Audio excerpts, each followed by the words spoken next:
guys. Punta ka sa bahay guys. May turong guys. Video natin guys. Tara guys. Pakalaki nito.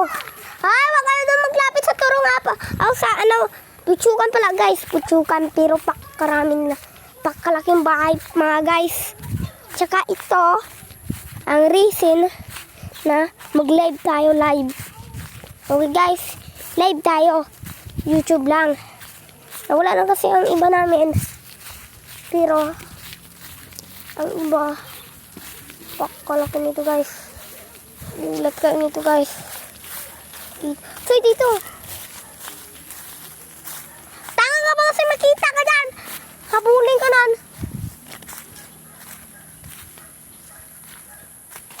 Live tayo guys.